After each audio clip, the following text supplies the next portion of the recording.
Hola, ¿qué tal? ¿Cómo están? El día de hoy vamos a revisar la primera parte de filosofía política. Y para ello, algo que inicialmente debe mencionarse es la definición de esta disciplina.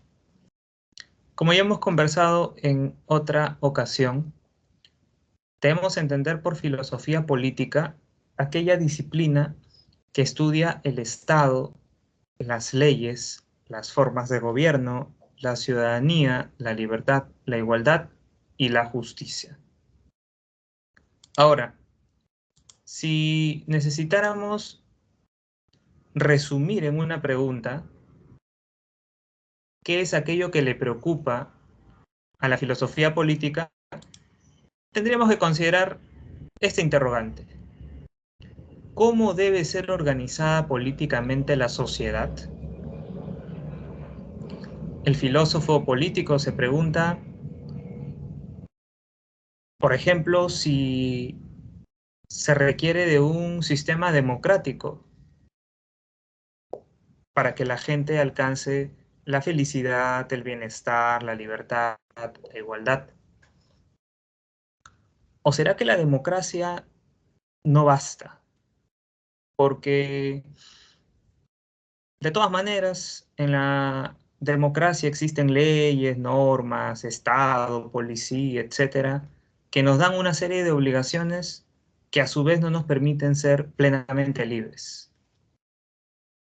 Eso, por ejemplo, van a decir los anarquistas y comunistas, para quienes, si nosotros queremos avanzar hacia una sociedad verdaderamente libre, tenemos que acabar con el Estado, con las leyes, con las normas, con la policía, con los impuestos, etcétera. Es decir, tenemos que acabar con todo aquello que de alguna manera nos restrinja nuestras posibilidades de vida. Claro que también están los filósofos políticos para los que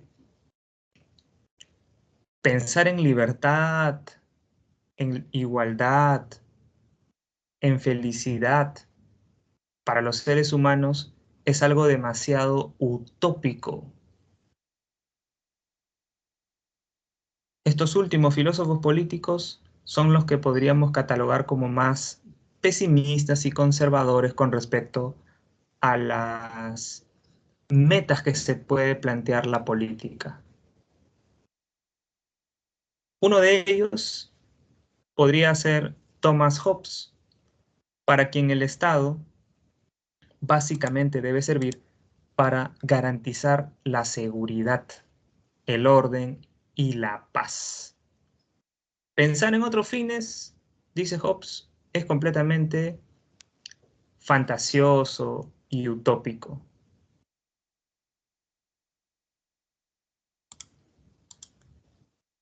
Sin duda, algo que puede servir para profundizar en la filosofía política es entenderla desde un punto de vista histórico.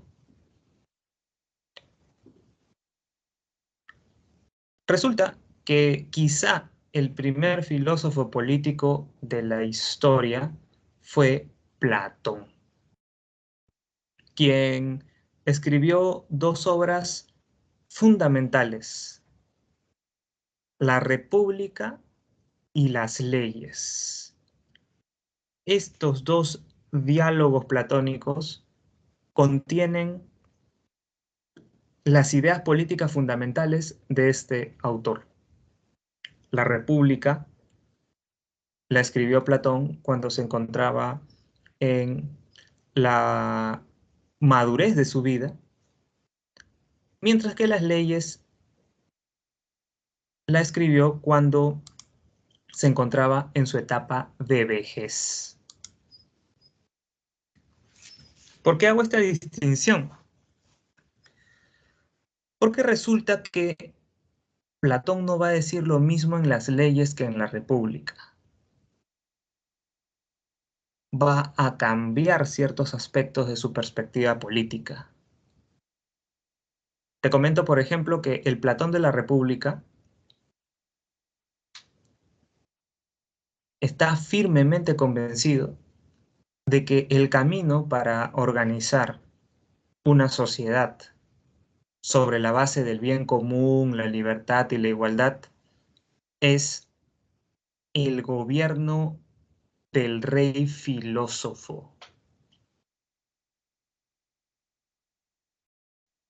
La sociedad, dice Platón en la República, necesariamente tiene que estar organizada y dirigida por los hombres más sabios y virtuosos. Y debajo de estos hombres más sabios y virtuosos tienen que colocarse otros segmentos sociales, como por ejemplo el de los guardianes o militares y el de los artesanos, agricultores y trabajadores.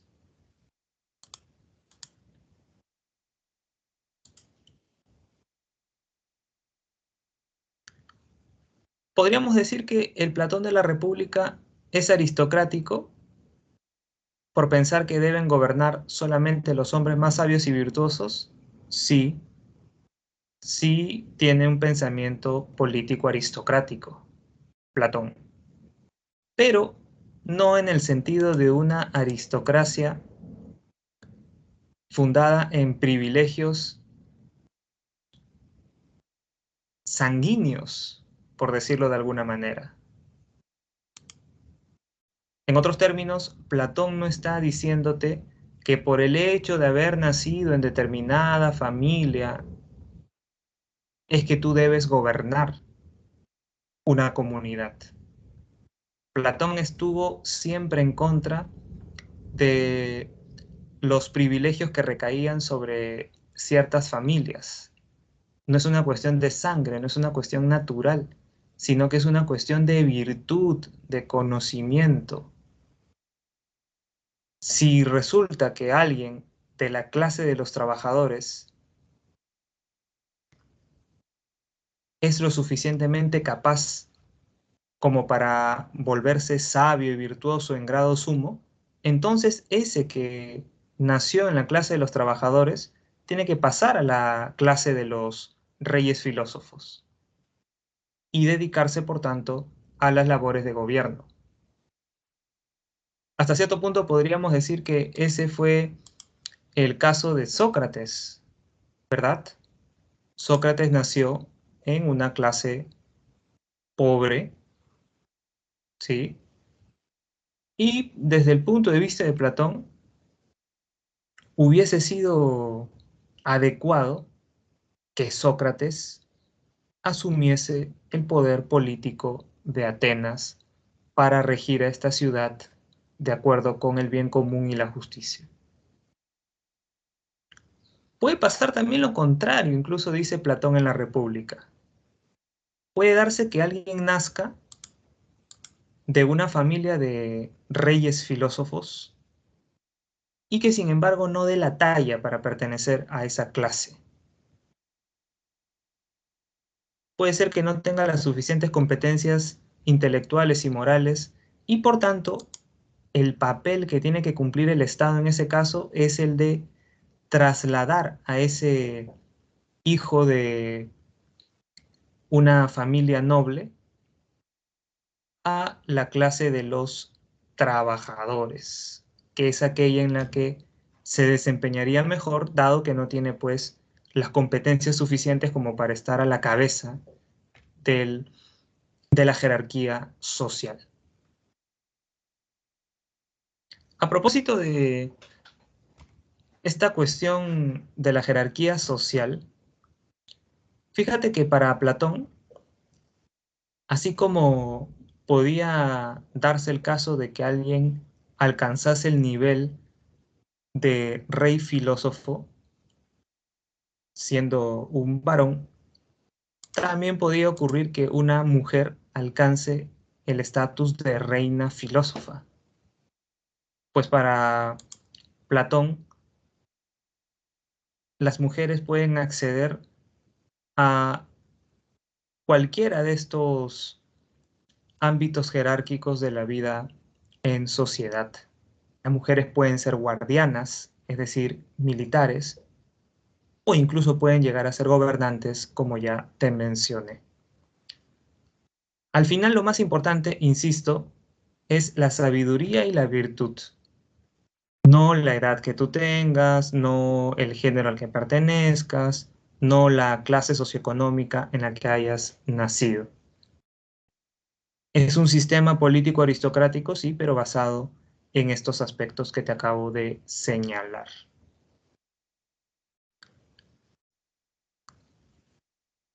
En las leyes, ¿qué es lo que va a decir Platón? En las leyes va a revelar Platón cierto pesimismo con respecto a la posibilidad de que se pueda realizar su gobierno de los reyes filósofos. Platón dice en las leyes, efectivamente, un gobierno de filósofos es el gobierno ideal, pero difícilmente podría concretarse en la realidad, porque es muy complicado encontrar a alguien que cumpla con todas esas virtudes como para estar a la cabeza de toda una comunidad. Generalmente, dice Platón, los seres humanos, incluso aquellos que son sabios y virtuosos, terminan corrompiéndose de distintas maneras en el poder. Y no son pocos los casos en los que esa corrupción en el poder lleva a los reyes, príncipes y gobernantes a la tiranía. Para evitar esa tiranía, para evitar el surgimiento de un gobierno despótico, ¿qué es necesario instaurar? Un gobierno basado en leyes e instituciones. Va a decirnos Platón en las leyes. Un gobierno que no dependa de individuos, sino de leyes e instituciones. Es más seguro con miras a la posibilidad de que surja una tiranía.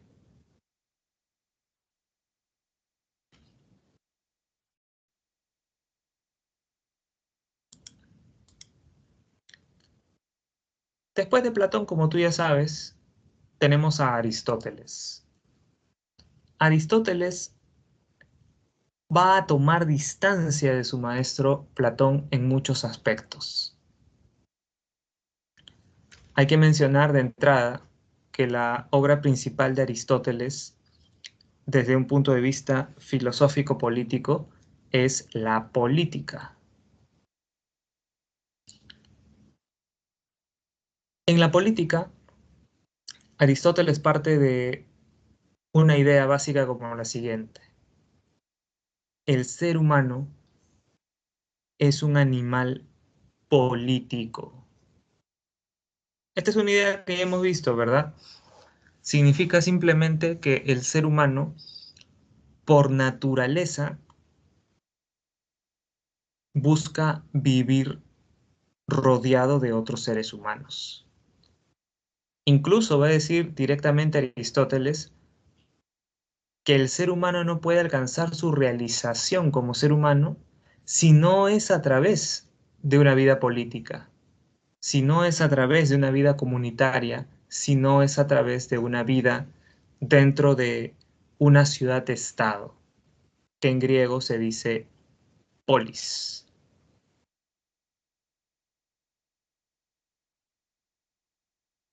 Llama la atención Aristóteles sobre lo siguiente. Dice, no debemos pensar que una comunidad política simplemente debe dedicarse a garantizar nuestra vida. El Estado, las leyes, las instituciones, los gobernantes deben servir para garantizarnos una buena vida, una vida buena, una vida superior, una vida que de verdad nos realice como personas.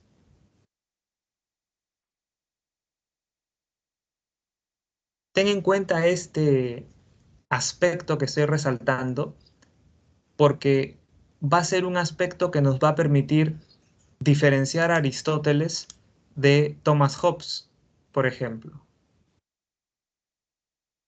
Para Thomas Hobbes, ¿el Estado por qué se justifica?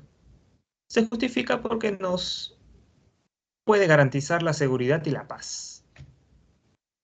Hobbes, ¿y qué hay del bienestar, de la buena vida, de la eudaimonía, de nuestra realización personal?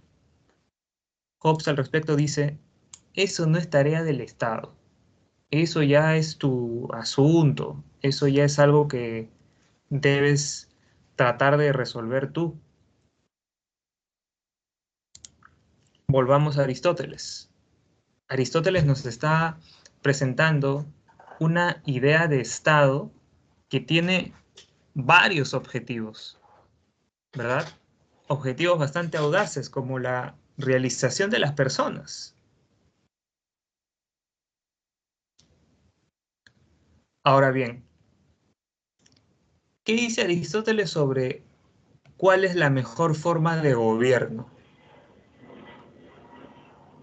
para alcanzar este objetivo de el bien común, la felicidad, la libertad para todos los ciudadanos?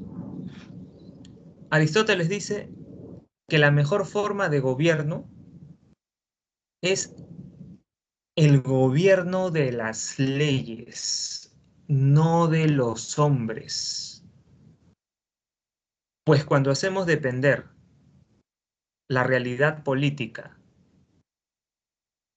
de las decisiones de cualquier individuo, ¿qué peligro corremos? Corremos el peligro de que ese gobierno se convierta en una tiranía. ¿Qué requieres para protegerte tú como individuo, como ciudadano? Requiero leyes, requiero instituciones, requiero una constitución política. Esos instrumentos sirven como una especie de dique contra todo afán tiránico de los políticos, dice Aristóteles. Y por lo menos en este aspecto, Aristóteles coincide con el Platón de las leyes, si te das cuenta. Porque el Platón de las leyes también hizo énfasis en el gobierno de la ley, ¿verdad? Para enfrentar justamente la posibilidad de una tiranía. Aristóteles le da la razón al Platón de las leyes, aunque rechaza tajantemente al Platón de la República. Pues el Platón de la República había insistido en esta idea del rey filósofo, que desde el punto de vista aristotélico es pues absolutamente imposible.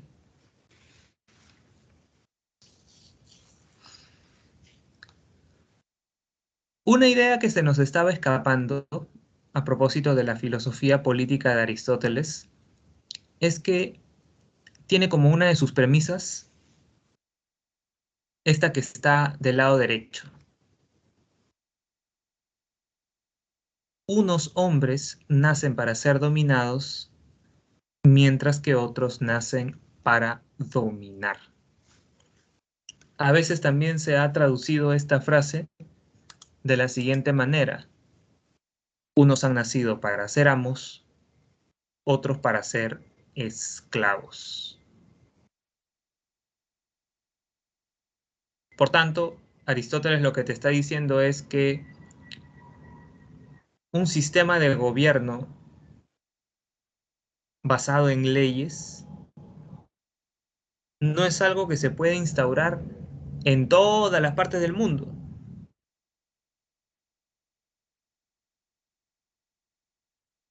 sino que es algo que se puede instaurar en un ámbito social en donde las personas se relacionan racionalmente entre sí. Ese es el caso del mundo griego, dice Aristóteles.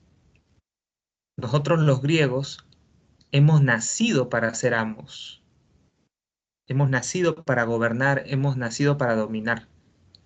En cambio, los persas han nacido para ser esclavos, dominados, sometidos, pues ellos prácticamente no hacen uso de su razón y de su libertad. Como notarás, esta es una forma de legitimar o validar la esclavitud por parte de Aristóteles. Pues si bien él defiende el gobierno de las leyes, lo defiende para los griegos y puntualmente para los atenienses. Pero es consciente él de que en otros pueblos no podrían vivir republicanamente, democráticamente, ya que simplemente los miembros de esos pueblos han nacido para vivir bajo un dominio imperial o despótico.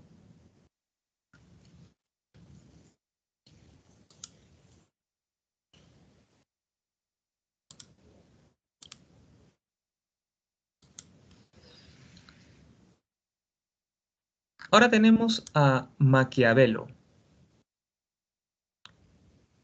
Maquiavelo es un filósofo italiano que desarrolló su pensamiento político en el marco del Renacimiento. Sin duda, Maquiavelo ha pasado a la historia por su famosa obra El Príncipe, que sin embargo ha sufrido una serie de interpretaciones equivocadas, ¿verdad? Maquiavelo ha sido motivo de distintas tergiversaciones por algunas frases suyas que se han interpretado fuera de contexto, podríamos decir. Por ejemplo, Maquiavelo nunca dice en El Príncipe que el fin justifica los medios, pese a que todo el mundo asume que esa es una frase suya. Maquiavelo nunca dice, ni en El Príncipe ni en otras de sus obras, que los políticos tienen que mantenerse en el poder a toda costa. Tampoco señala en ningún momento que los políticos, sean príncipes o reyes, deban dominar a las masas. Pero todas estas cosas se le han entilgado a él por distintos motivos. ¿Qué es lo que de verdad planteó Maquiavelo en El Príncipe? Ya más allá de los prejuicios y tergiversaciones. Como se menciona aquí, en su obra El Príncipe, Maquiavelo presenta un estudio de las situaciones excepcionales en las que se encuentran los estados cuando tienen como enemigos a otros estados y cuando se presentan luchas entre facciones. En otras palabras, Maquiavelo te presenta en El Príncipe algunas alternativas para que tú como gobernante enfrentes una guerra con otro país o una guerra civil.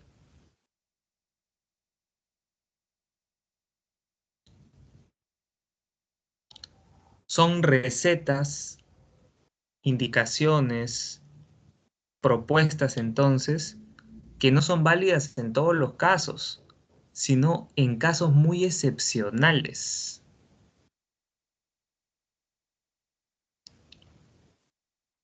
Y son recetas, reglas, consejos que tienen como último objetivo el bien común de un país, de un pueblo, de un colectivo. Particularmente Maquiavelo estaba pensando en la Italia de su tiempo, una Italia que se encontraba dividida, como tú sabrás por el curso de historia. No existía Italia como la conocemos actualmente. No era un país, no era una nación, sino que era un conjunto de pequeñas ciudades que o se estaban enfrentando entre sí o se estaban enfrentando contra el Imperio Español, contra el Imperio Francés y contra otros gobiernos monárquicos bien establecidos.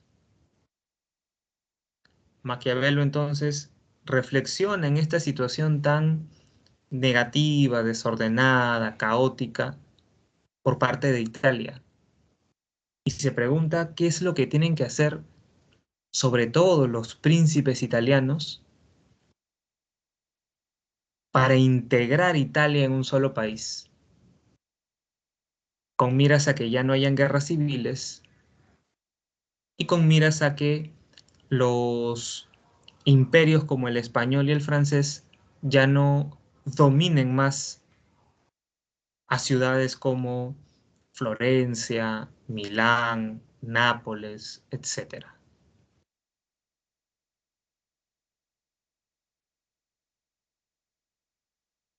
Por eso una de las cosas que va a recomendar Maquiavelo en El Príncipe es que Italia tenga sus propios ejércitos. ¿Qué pasaba en ese entonces? Pasaba que las ciudades italianas contrataban soldados, se defendían a través de mercenarios,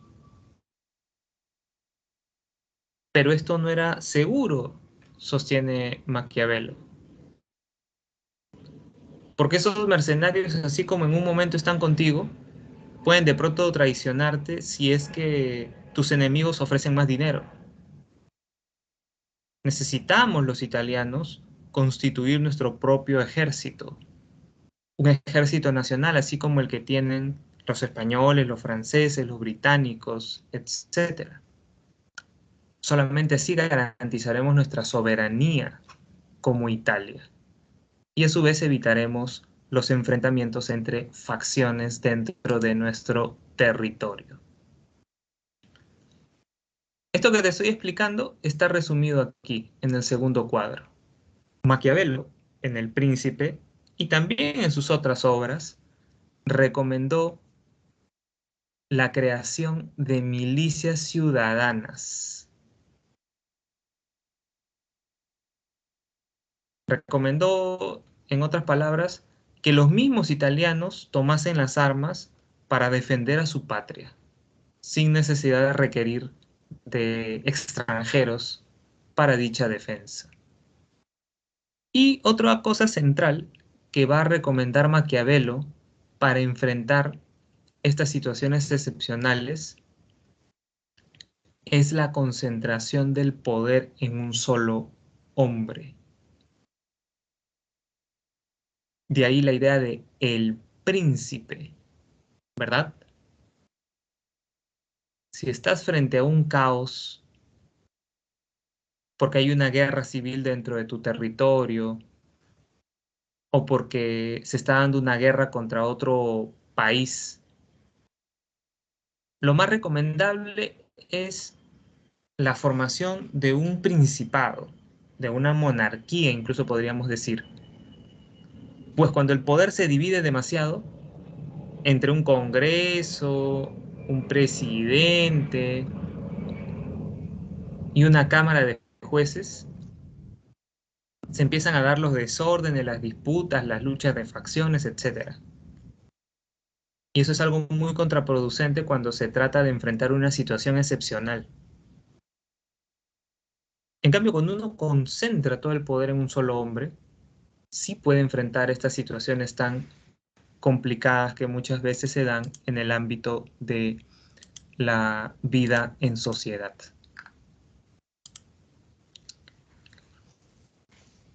Ten en cuenta algo que ya te sugerí hace un momento. Maquiavelo no solamente escribió El Príncipe, sino que escribió una serie de otras obras, entre las cuales la más destacada se titula así: Discursos sobre la primera década de Tito Livio. Una obra en la que Maquiavelo enfatiza que la monarquía o principado sirve solamente en situaciones excepcionales, porque en realidad la mejor forma de gobierno es la república.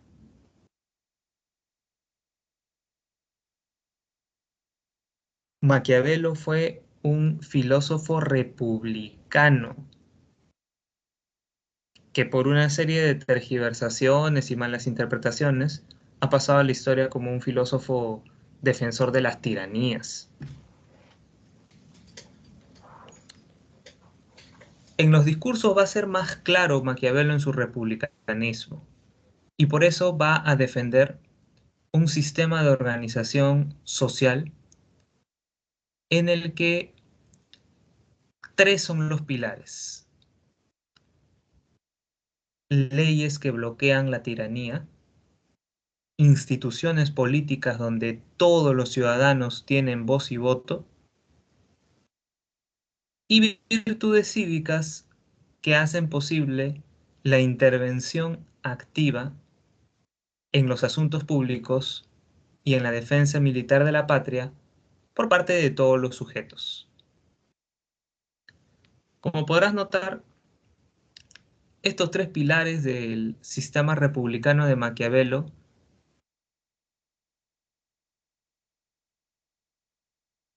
se encuentran muy lejos de servir como un soporte para un sistema tiránico o algo por el estilo, ¿sí?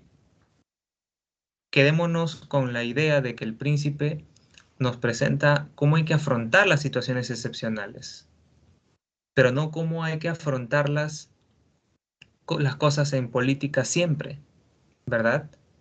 Porque si se trata de lo que hay que hacer fuera de las situaciones excepcionales, Maquiavelo nos dice, en ese caso nos conviene una república. En ese caso lo ideal sería que hayan leyes por encima de todos los individuos, que hayan instituciones que permitan canalizar las necesidades de la gente y que solamente se dé beneficios o premios a aquellos que intervienen activamente en los asuntos públicos para salvaguardar los intereses de la patria.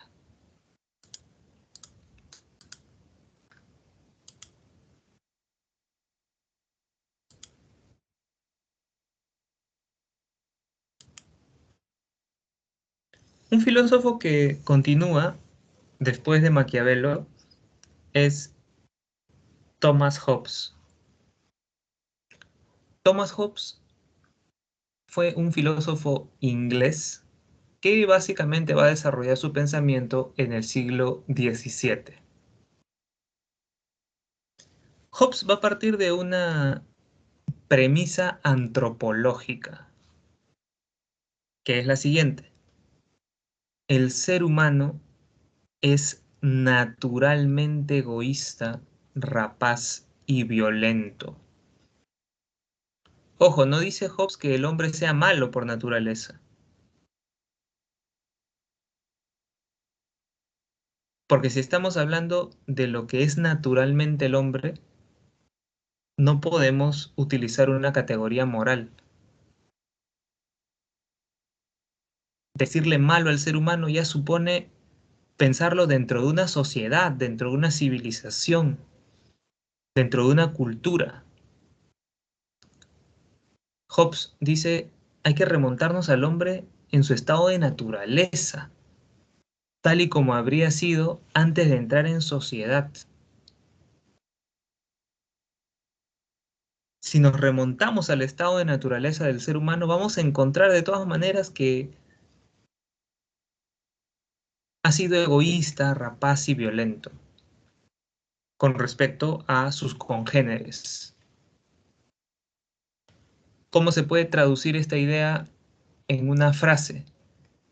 El hombre es lobo para el hombre, por naturaleza.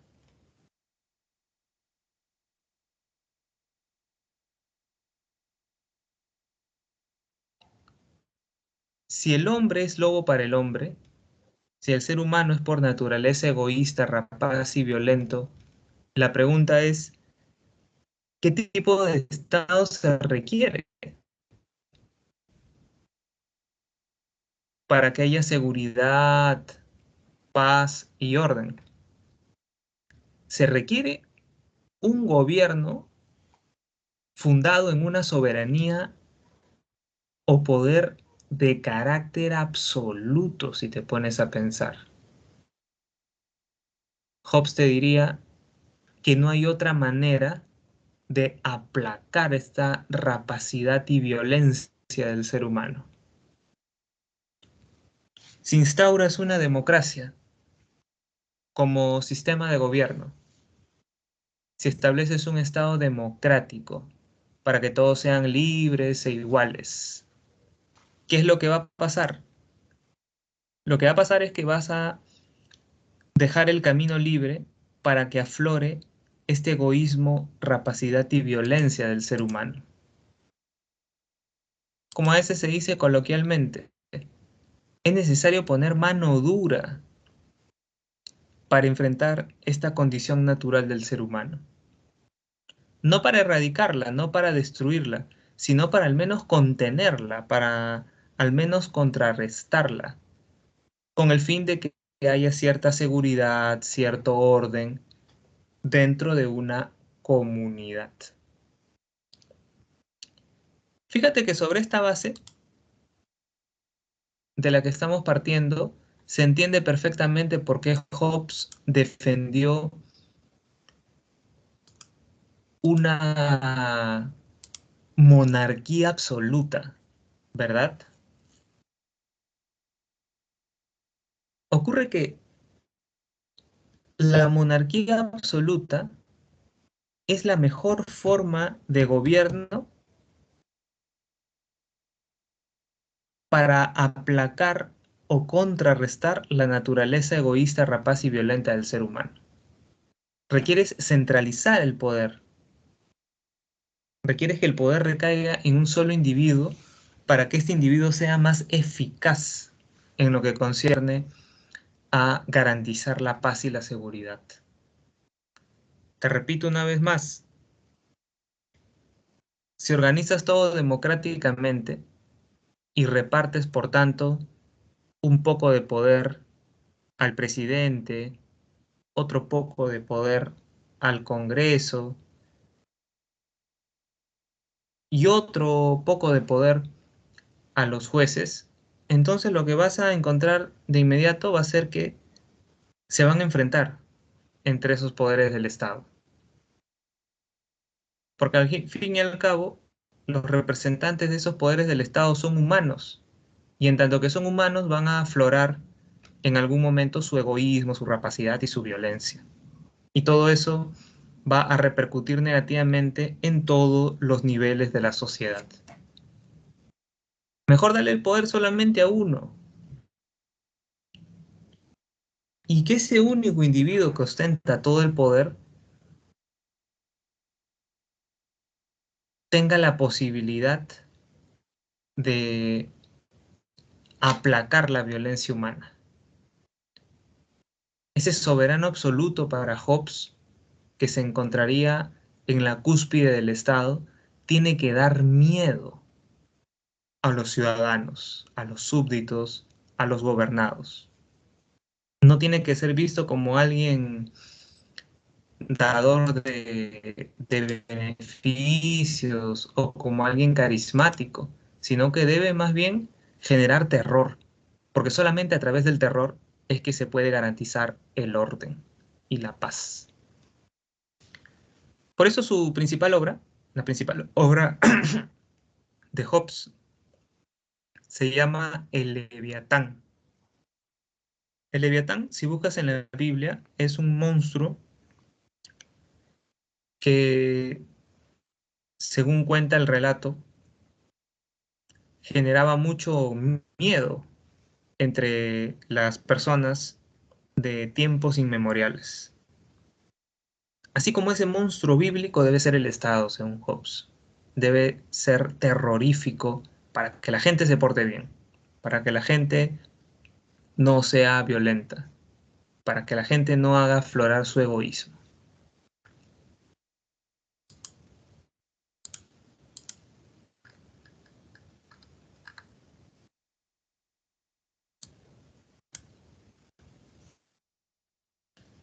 Otro filósofo destacado fue John Locke. John Locke también fue un filósofo inglés como Hobbes, aunque va a ser crítico de Hobbes.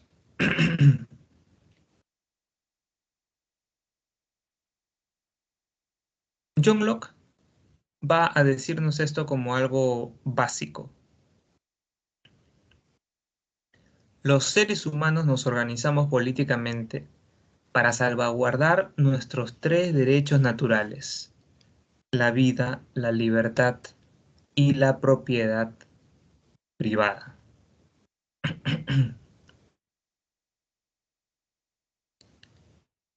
¿Por qué es importante esta premisa? ¿Por qué es importante esta primera idea de Locke? Es clave porque con ella lo que nos está diciendo Locke es que un Estado no puede organizarse como un Estado absolutista. En otras palabras, Locke no está de acuerdo con que se le dé todo el poder político a un solo individuo. Pues si se hace eso, necesariamente se atentará contra la libertad, contra la vida y contra la propiedad privada de los individuos.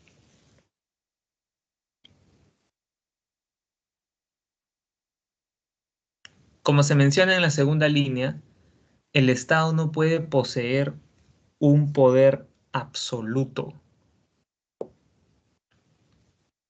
El poder del monarca, en todo caso, debe estar limitado por un parlamento.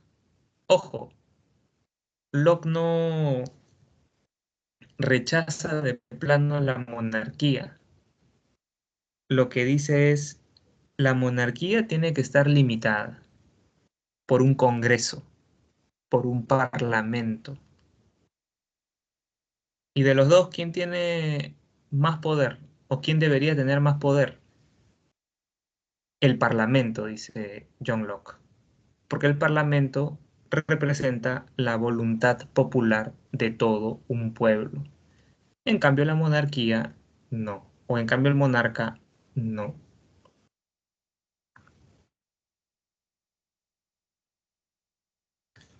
Algo importante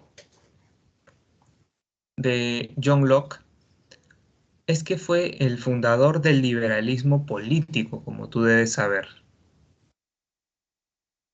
Y precisamente como liberal, va a poner en alerta a la ciudadanía con respecto a estos poderes absolutos o tiránicos. Y también va a señalar como liberal que el Estado no debe entrometerse en las formas de vida de los individuos. Piensa, por ejemplo, en lo que estábamos revisando hace un momento con respecto a Aristóteles. Aristóteles y también Platón en realidad piensa que El Estado debe buscar que los ciudadanos se realicen como personas, ¿cierto? El Estado debe buscar la eudaimonía, la promoción de virtudes, el hecho de alcanzar una buena vida, etc. En otras palabras, el Estado tiene que entrometerse en tu vida, diría John Locke. Aristóteles está partiendo de esa idea, y lo mismo Platón, cuando dice que hay que promover las virtudes en los distintos sectores de la sociedad. El mismo Maquiavelo, hasta cierto punto, está diciendo que el Estado tiene que entrometerse en la vida personal de la gente cuando señala que las leyes, las instituciones y los representantes políticos tienen que fomentar las virtudes en los ciudadanos. Locke va a decir, eso es muy peligroso. Eso puede derivar en tiranía. El Estado no debe entrometerse en la vida privada de la gente.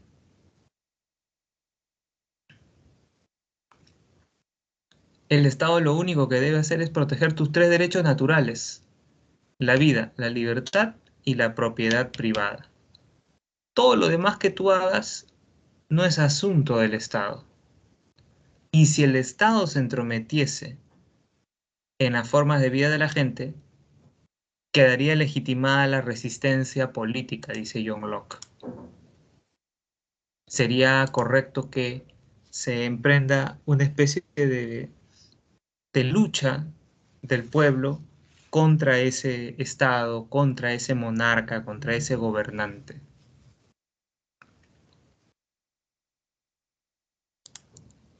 Por todo lo anterior, John Locke es considerado no solamente como el padre intelectual del liberalismo político, sino también como el padre intelectual de la democracia representativa, del tipo de democracia que existe hasta nuestros días, ¿verdad? ¿Cuál es su obra principal? El segundo tratado sobre el gobierno civil.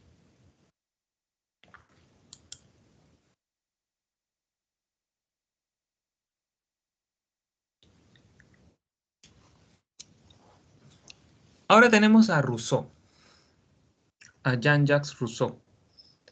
Él fue un filósofo que desarrolló su pensamiento en el contexto de la Ilustración, aunque no va a admitir necesariamente los valores ilustrados, a distancia de todo este movimiento. Rousseau, como Hobbes y Locke, partió de este principio antropológico. El ser humano es naturalmente piadoso. Claro que Rousseau no está partiendo de que el ser humano es violento, egoísta y rapaz, como Hobbes, ¿verdad? Pero sí está compartiendo con Hobbes desarrollar la hipótesis mental consistente en imaginar cómo habrían sido los seres humanos en su vida primitiva. Oye, a ver, para entender cómo organizarnos políticamente, te dice Rousseau, imaginemos cómo ha sido el ser humano cuando recién apareció en el mundo, sin leyes, sin civilización, sin Estado, sin impuestos, sin arte, sin ciencia, sin nada. Según Rousseau, este experimento mental le sirvió para descubrir que el ser humano por naturaleza no es violento o rapaz, como había dicho Hobbes, sino que por naturaleza es piadoso, por naturaleza es solidario con los demás. ¿Esto a qué nos lleva? Nos lleva necesariamente a la idea de que no se puede organizar políticamente la sociedad sobre la base de un Estado absolutista. Claro, dice Rousseau, si el ser humano es piadoso por naturaleza, no tiene sentido que organicemos un Estado totalitario, un Estado absoluto, un Estado despótico. Más bien conviene, para preservar esta naturaleza piadosa del ser humano, instituir un Estado republicano donde la elaboración de las leyes esté a cargo de la totalidad del pueblo. Recuerda como algo básico el concepto rusoniano de voluntad general. Las principales decisiones políticas deben recaer sobre todos los ciudadanos, no sobre un monarca, ni siquiera sobre un parlamento, ojo. En eso se va a diferenciar Rousseau de Locke. Locke es un parlamentarista. Locke cree en una democracia representativa en donde el Congreso o Parlamento es el representante del pueblo. Rousseau dice no, no hay mejor representante del pueblo que el mismo pueblo. Sobre todo cuando se trate de elaborar leyes fundamentales, todos los ciudadanos sin excepción tienen que congregarse para alcanzar un acuerdo.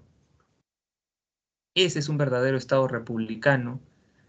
Esa es una verdadera democracia, señalaría Rousseau. Una democracia a la manera de los griegos, una democracia similar a la que tuvieron los atenienses durante mucho tiempo.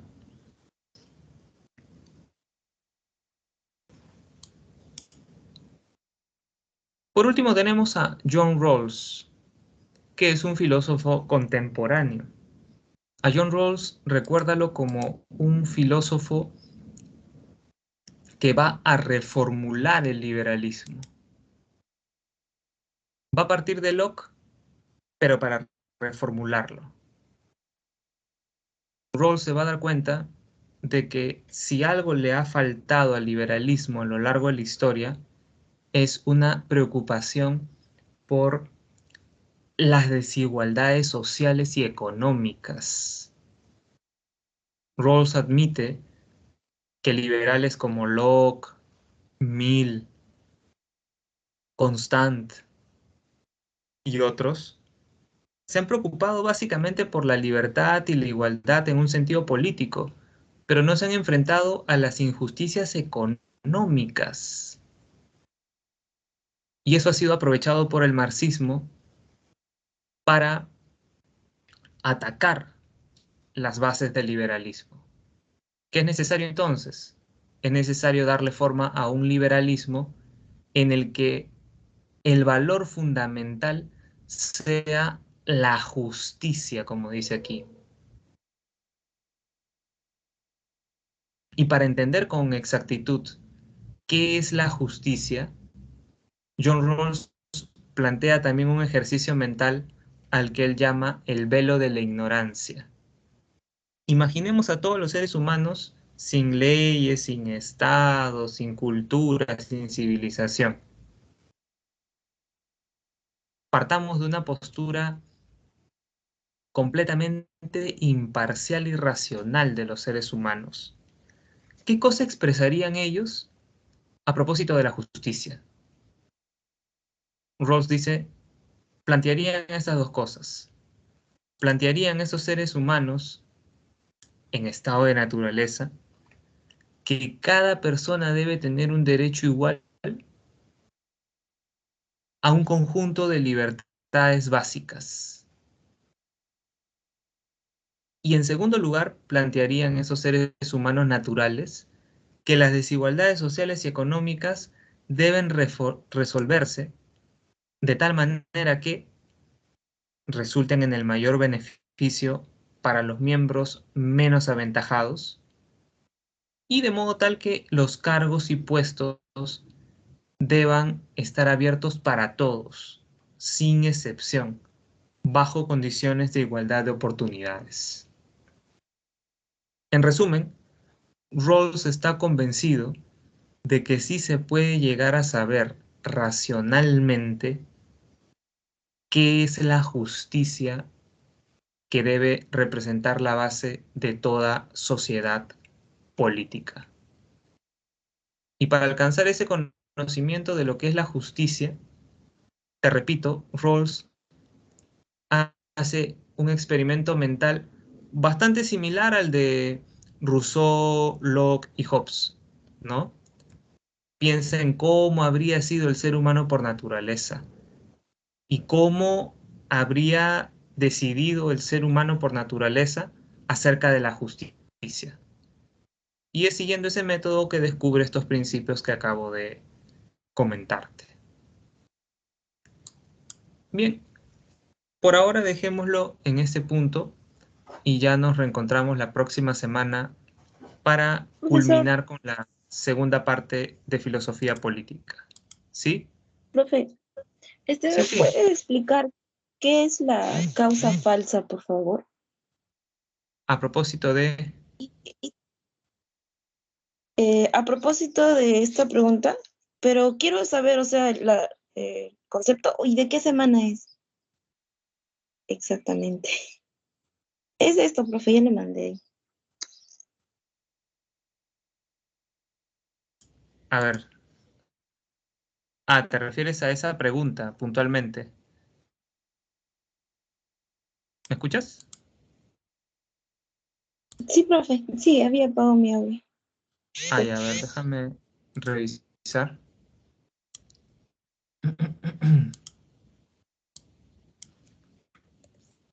Mm, A ver, dice, en una película que presenta al famoso comediante francés Sacha Guitry, unos ladrones discuten sobre la repartición de 7 perlas, producto del rescate a un rey. ¿Ya?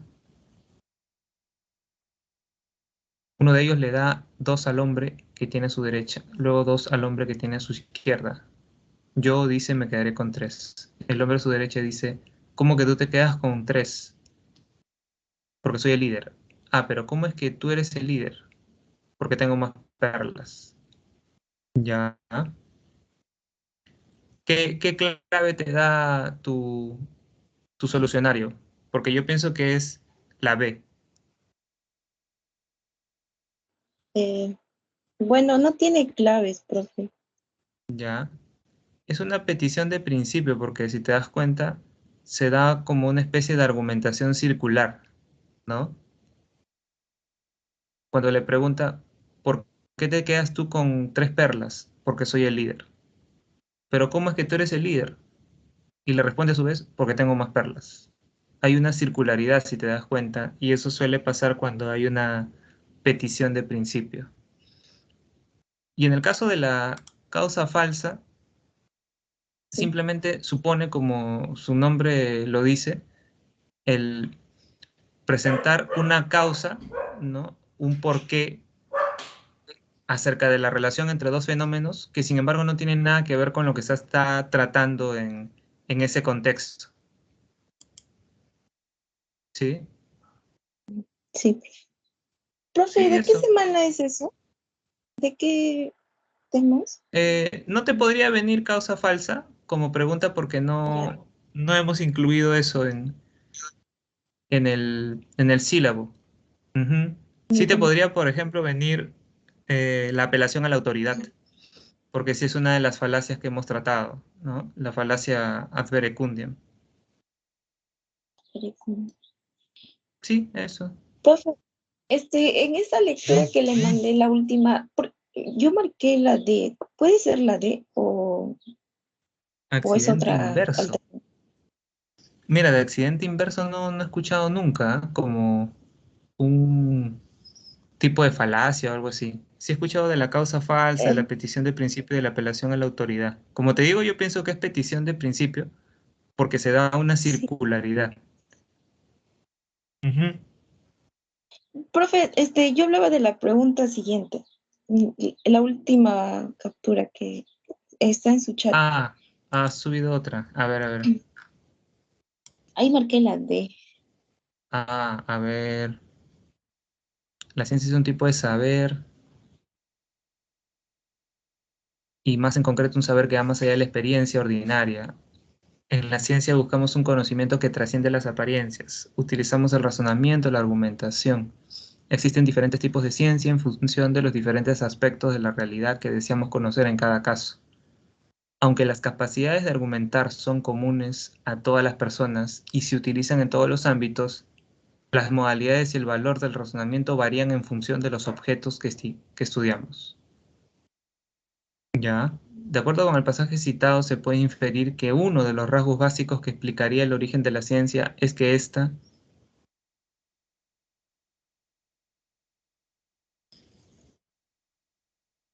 claro, está bien, la que has marcado. Ujú. Porque justamente habla de cómo la ciencia va más allá de la experiencia ordinaria, ¿no?